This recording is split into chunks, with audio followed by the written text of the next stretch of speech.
కోసం యుద్ధం చేయమని చెప్పిన అతన్ని మించిన వీరుడెవరు?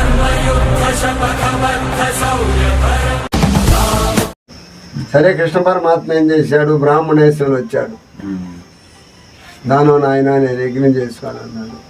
ఎడం చేతనే తీసిచ్చాడు. ఆ గిన్నెలోది ఎడం చేతనే ఇచ్చాడు.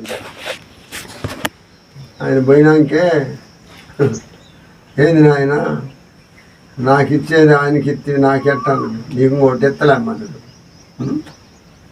మరేంది అందరూ కుడి చేత దానం చేస్తారు కదా, నువ్వు ఎడం చేత చేసావేంది? చేయకూడదు అంటారు కదా. ఈ చేతిలోకి మారాలిగా మన చెట్టు మారిపోద్ది. అందుకని ఎమ్మటే ఇచ్చేసాడు. మనస్సు అడ్డాలి, ఆశ, మోహం, దానికి భ్రమ, కోరిక ఎన్ని ఉంటాయో, కామం, మమకారం ఒకటే. అందుకని మనస్సును జయించినోడు మహాత్ముడు, కోరికను జయించినోడు కోటేశ్వరుడు. ఇట్లా చెప్పారు భగవద్గీతలో. ధనం స్వప్నం లాంటిది, ప్రాణం దొంగ లాంటిది, యవ్వనం పువ్వు లాంటిది, పదవులు పారిపోయాయి, ఉద్యోగాలు ఊడిపోయాయి, బాంధవ్యాలు ఒకనాడు దూరమై బాధించకపోవు, చుట్టాలు దొంగలు, శృతులు రుణస్థులు, కాంతలు సంసార కారణములు, ధనములు అస్థిరములు. స్థిరమైనవి కావు. రాత్రి కాళ్ళు వచ్చింది, 1,00,000 రూపాయలు దొరికినాయి. అందరూ తల్లి జాగ్రత్త పిల్ల స్వప్నము, తల్లి జాడే పిల్లకాయలు, ఎల్లవారి బ్రతుకు భాగ్యము చెల్లుపోయిన పత్రమాయను.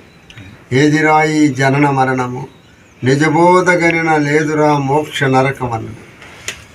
నరకం లేదు, మోక్షం లేదు. మానవ జన్మ మోక్షం, తట్టిన జన్మ నరకం. ఈ రెండు లేవు. భగవంతుల్లో ఐక్యమైపోయింది మన ఆత్మ. మన ఆత్మలో శివుడి మేళలో పాములు ఉంటాయి కదా, విష్ణుమూర్తి శాశ్వతాన్ని పొంది కదా. ఆ పాము ఏంది? ప్రాణం. జీవుడు ఒక పాము లాంటి వాడు, తిరుగుతూ ఉంటాడు. బయటికి పక్కలో పోవాలి, ముగ్గులో కూడా గాలి మళ్ళా బయటకు వస్తుంది. 21,600 సార్లు. ఆ పాములన్నీ మన ఆత్మలే. మళ్ళా మన సృష్టి చేసినప్పుడు మళ్ళీ పంపిస్తాడు ఆత్మని. బ్రహ్మ సృష్టికర్త, విష్ణుమూర్తి పోషణకర్త, శివుడు లయకర్త. ఆయన లయం చేసుకుంటాడు ఈ ఆత్మలో, ఆయన ఆత్మలో మళ్ళా కలుపుకుంటాడు. శివుడు ఎరకలేని సేమైన కొట్టదని. బ్రహ్మ, విష్ణు, మహేశ్వరుడు ముగ్గురు కంటే పై అధికారి ఎవరు నాయన? దక్షిణామూర్తి, మహా సదాశివుడు. సదా ఎల్లప్పటి నుండి ఆయన సదాశివుడు. వీళ్ళు మారిపోతారు యుగం మారంగానే. కృతయుగం మారిందా, త్రేతాయుగం మారిందా, ద్వాపర యుగం మారిందా, కలియుగం. మళ్ళీ వాళ్ళు ముగ్గురికి పని ఉంటుంది, సృష్టి చేస్తున్నారు. డ్యూటీ చేయాలి వాళ్ళు. 4 గంటల పగులు, 4 గంటల రాత్రి. ఉదయం తెల్లారిదాకా 4 కాడ నుంచి ఉదయం 8 దాకా 4 గంటలు బ్రహ్మముహూర్తం, బ్రహ్మ డ్యూటీ. దాని నుంచి విష్ణుమూర్తి డ్యూటీ 4 గంటలు. మళ్ళీ 8 కాడ నుంచి 12 దాకా తింటాం, వంట చేసుకోవటం, తింటాం. మళ్ళీ కాసేపు రెస్ట్ తీసుకొని పడుకోవటం, నిద్రపోవటం. మళ్ళీ 4 దాకా శివుడు ముహూర్తం, 12 కాడ నుంచి 4 దాకా. మళ్ళా బ్రహ్మముహూర్తం వచ్చింది సాయంత్రం, మళ్ళా 4 కాడ నుంచి 8 దాకా. ఇట్లా రాత్రి పగులు వాళ్ళకి తేరక ఉంది. అసలు మనం ఉన్న ఆగి నిద్రపోతాం కాసేపు. 8 గంటలు తేరుకుంటాం. దక్షిణామూర్తి తర్వాత పై స్థాయి నాయన. అయ్యా, దక్షిణామూర్తి పై సదాశివుడు. అమ్మవారు ఆదిశక్తి, సావిత్రీదేవి. అర్ధనారీశ్వరుడు కదా, సగం ఆయన సగమేమా. ఇప్పుడు దేహం ఉంది అమ్మవారు, ఆత్మ ఉంది అయ్యవారు.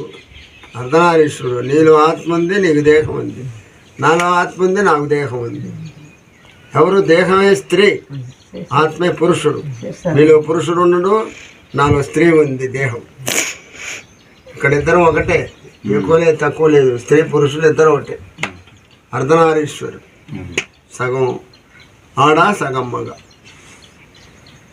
ఇలా తెలుసుకోవాలి మనం. తెలుసుకున్నోడికి ఆడ మగ లేదు, తేడా లేదు. కుల మతం తేడా లేదు, వాదభేదం లేదు, మడి మైలు లేదు, నియమనిష్టలు లేవు, ఏమి లేవు తెలుసుకున్నాడు. అవును. ఈ బ్రాహ్మణుడు చెప్పినట్టు అంటే ఇవన్నీ ఉంటాయి. ఉమ్.